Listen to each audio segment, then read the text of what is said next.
Okay, Marsh Cup, not a meta simplified. It's going to look like a meta simplified, but in actual fact, it's more about how I built my team. Last month I started off with like a sketchy diagram on paper, which I showed and taught you through. This month, what I did is on screen now. As you can see, there's not really much to look at. It's more just lists and stuff because it's just so much bigger and I couldn't work it out. And I've been quite busy with work, so I didn't figure this one out until quite late on in the month, and I'm still not confident I figured it out, but I think I'm reasonably close, and I'm happy with where I'm at. So yeah, here's where I started. Looks fairly simple when you look at it like this. Galvantula is obviously top of the rankings, so I thought stick it at the top. And then AWAC beats it nicely, Swampert beats it nicely and beats AWAC. And Whimsicott is there. Whimsicott's out in the corner, sort of by itself, in green. And Whimsicott counters I'm going to denote by the little green circle that you can see in the top of the corner of Marowak. So hopefully that's what's on screen now is fairly straightforward. I would, Swampert beats Marowak, both of them beat Galvantula, and Marowak beats Whimsicott. I'm not going to put every arrow ever on this. I'm going to put the ones that I deem sort of important on. So look at this, I kind of think, well, everything here beats Galvantula. What's the point in Galvantula? And that's going to be a theme. Well, I'm not running Galvantula and I haven't enjoyed it in practice. But when I look at this, I sort of see whenever you see a water type and a fire type, my mind immediately jumps to grass. Because anyone who's played the main series games knows that you start with a fire type, a water type, and a grass type. They're super effective against each other in a sort of rock, paper, scissors format. So yeah, here's where we go next. Whenever I see fire and water, I think grass. And I've got a Ferrothorn here to sort of denote the grass types. And the reason is because of Crustle. Crustle's also there as an alternative to Swampert, as a Marowak and Galvantula counter. And I was quite keen that my grass beats Crustle.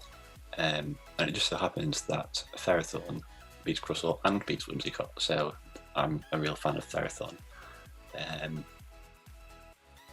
And of course, there we get the answer to the question: what does Galvantula beat? And that is Ferrothorn. I've sort of filled in these little triangles. So your red triangles, your rock, paper, scissors between fire, water, grass, and the yellow triangles, the Galvantula counters. Sorry, pardon me. There's a reason that comes into the reason I've done that is to reduce the number of arrows that will have flying around later on. And so this here, this sort of core 5, I'm not counting Whimsicott in the core, it's sort of a bit on its own. This sort of 5 is why Stabilize is so good, because it beats them all, really. Like, none of those 5 want to take it on. None of them can switch into it.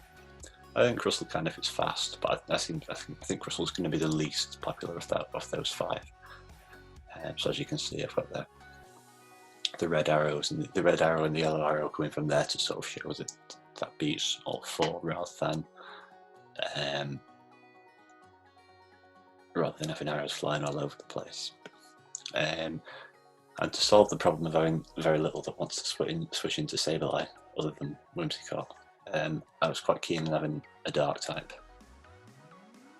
And I like a Alolan Muck. Shiftry is also very good. Shiftry is arguably better than Alolan Muck in this. In fact, as a dark type, I would say Shiftry is probably better than Alolan Muck. The reason I'm running Alolan Muck is because I didn't want to run double grass, and I think Ferrothorn's amazing because of the ability to beat Crustle and further things on, which I'll come on to in a second. I know Shiftry can fight back against Marowak, but it's a bit iffy. So it's not like it's not like a complete walk in the park there. So yeah, I didn't want to run Shiftry with Ferrothorn, and I really wanted to run Ferrothorn. And what that does is it adds another. So adding Muck there gives us a counter to Sableye, and another counter to Ferrothorn. Although that isn't a particularly important matchup at this stage. But again, I'll revisit that one later. And then it's an important matchup that Swampert takes out Muck there, because it wouldn't beat Shiftry, so it's important to note that one. Yeah, you'll notice that I've not got any more arrows coming from Galvantula, because the matchups with Galvantula with Sableye and Muck I think are pretty even. So I don't feel the need to put arrows on them. Also no arrow from Muck to Awak, because as much as it beats it, it's not the primary reason why Muck's there. And I want to keep this fairly tidy if I can.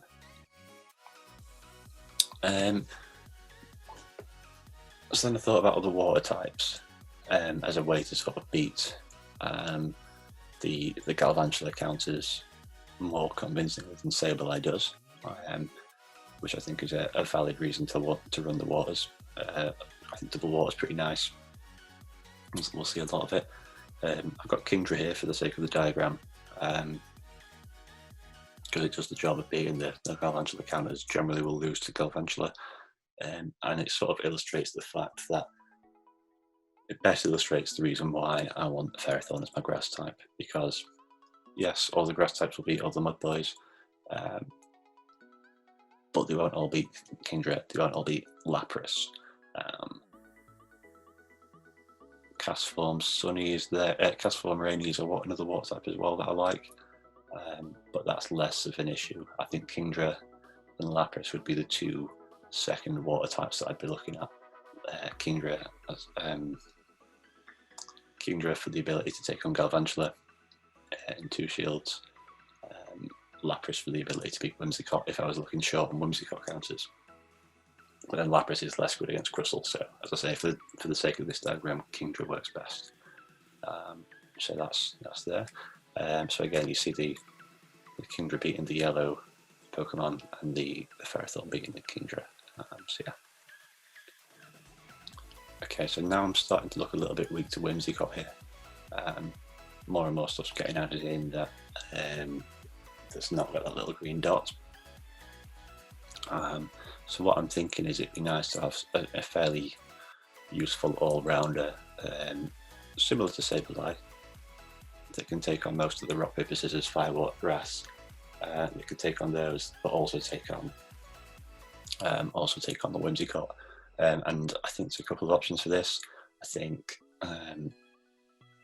Frostlass is quite good for this. I think Driftblim is quite good for this. But the one I settled on is Golbat, Shadow Golbat in particular, because of that. The flying damage I think is nice. I think I didn't like Driftblim because, what was the reason I didn't like Driftblim? I can't remember the reason I didn't like Driftblim, but there was a reason. Oh yeah, because it doesn't really beat Whimsicott. I think Frostlass does a decent job there as well, but again, you can't really Powder Snow it down because you're not resisting the charm, and that's the case with both Driftblim and Frostlass. Gengar and Haunter could go there quite nicely, but they're weak to Mud Boys, so what I wanted was a flying type to give me the edge over the grasses and Mud Boys that resisted charm. And Golbat does that. Golbat does that well, and it also happens to have Shadow Ball to take on Marowak. So a really nice fit. Weak to the Galvantula, but it can hit it back, and it can hit it back hard. And people tend not to shield Golbat, so I'm expecting it to now be some wins that I might not otherwise expect if I spend a shield protecting it. So I'm looking forward to using Golbat. As I say, it sort of functions like a second Sableye, or a slightly different Sableye, one that's just not quite as good, and one that might slip under the radar a little bit.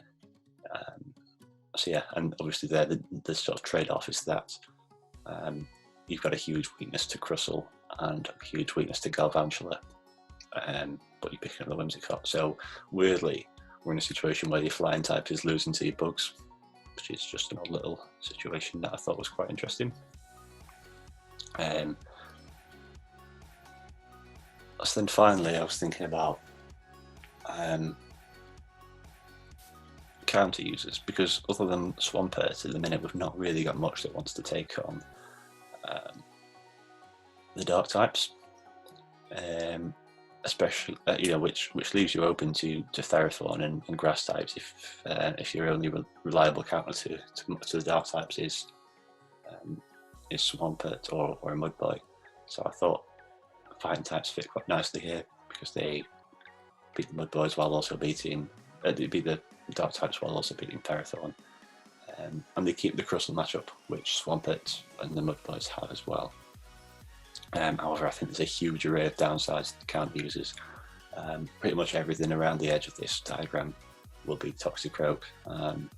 Whimsicott will beat it, Marowak will beat it, Galvantulas will beat it, Golbats and the Flyers and the Ghosts will beat it, Sableye will beat it, and of course the Mudboys beat it. So the counter users feel a bit high risk at the minute, but I still think they merit thought because of the option they give. There's not a great deal that beats the dark types here, and not a great deal that beats Ferrothorn convincingly. So worth a thought. But the fact that it's taken this many stages of building up the meta for me to find something else that Marowak beats suggests to me that Marowak isn't something I want on my team, and also by getting rid of Marowak, I'm sort of reducing the possibilities that I'm going to get caught in a rock paper scissors, in that particularly with the rock paper scissors of Fire Water Grass, which is a really difficult one to get out of. So I'm ruling Awak out, and that sort of means I've probably got to run Crustle and Swampert if I want to have a bit of variety in my Galvantula counters. So there's two of my picks straight there. If I'm not running Marowak, I definitely need another grass counter, so Golbat's in, because it's another reliable way to beat grass types,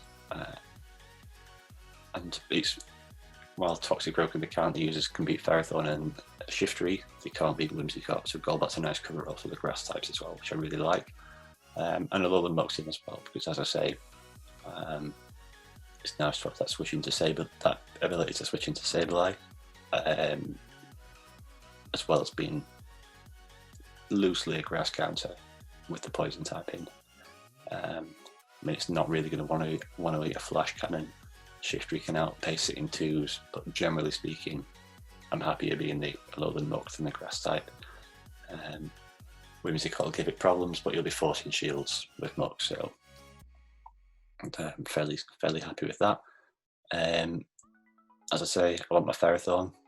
I want my Ferrothorn because it beats all the water types. The only water type it doesn't beat is Shadow Poliwrath. And fair play to anyone running that. So yeah, and then of course I'll round off the team with Sableye, because it's so good. The fact that dark types are sort of here more or less only to check Sableye is sort of indicative, I think, of how good Sableye is. The fact that Whimsicott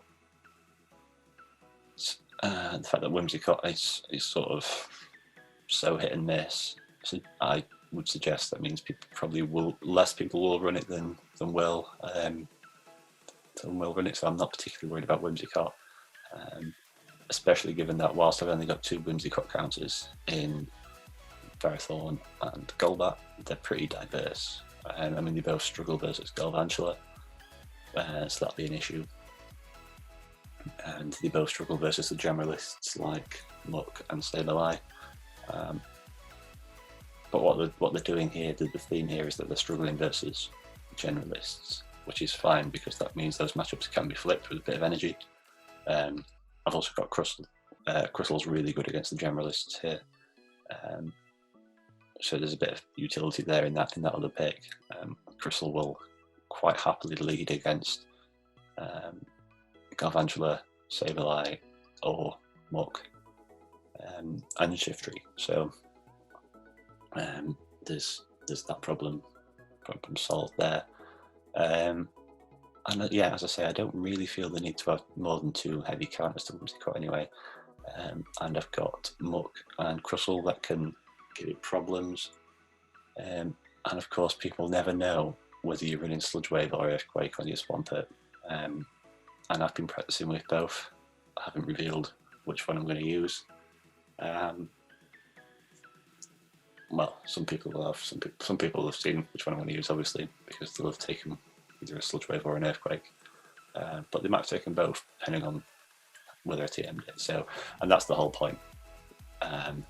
If you're a Whimsicott in versus a Swampert, and the Swampert uses a charge move, I feel like if you switch Whimsicott in to win switch advantage, you've got to shield that move, because unless you know for a fact it's not Sludge Wave, you've got to assume it's Sludge Wave. And if you've switched a Grass type into a Mudboy